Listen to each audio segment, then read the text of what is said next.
Yes, it might be half term next week, but that is even more reason for me to be prepping meals and food for my family.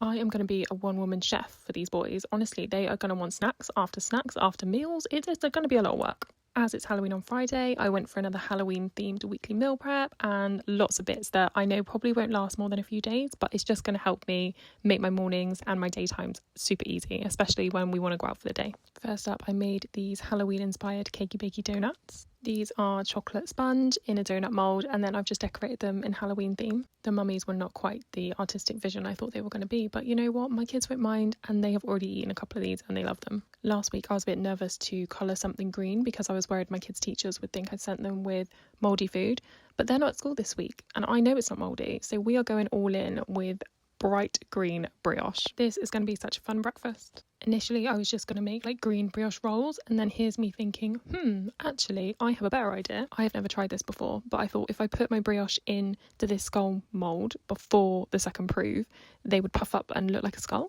I'm sorry, have you ever seen anything so Halloweeny amazingness in your entire life? Because I have not. Taste test has already been done by my 7-year-old, and I can confirm 10 out of 10. He is very happy with these. Next up, focaccia, obviously, because we are just still obsessed with our focaccia. I went for focaccia rolls this week, but I made 2 batches. One just a bit of a plain one for me and the boys, and I thought I'd get some serious wife points by making a red Leicester cheese and jalapeno, I don't know how you're supposed to say it. One's from my husband. I also roasted a chicken today, so he will take those to lunch with simple chicken, and then me and the boys can have them too with chicken or ham.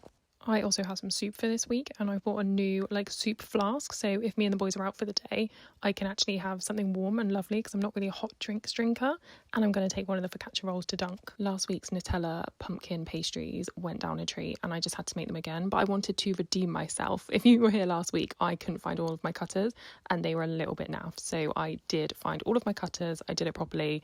I'm sorry, these are the cutest thing I've ever seen. Little tip for these, if you egg wash the edges before you put your Nutella, once you then put the top on, it's so much easier. You can just push the edges down. You don't have to worry about trying to egg wash them and getting all the Nutella stuck. I thought these might last, maybe a couple of days. No, I can confirm they had 2 each literally as soon as they got back from football. All 3 of them absolutely loved them. They were a hit. Next up, I made some of my fluffy pancake batter, and the boys absolutely loved the skull pancakes I made last week. So I thought this week I would just use my pumpkin mould and make them into pumpkins.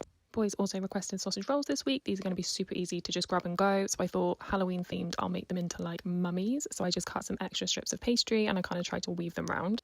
Do these look like mummies? Absolutely not. Did they take me twice as long? Yes, they did. Would not recommend, but they taste really good. Love you, bye.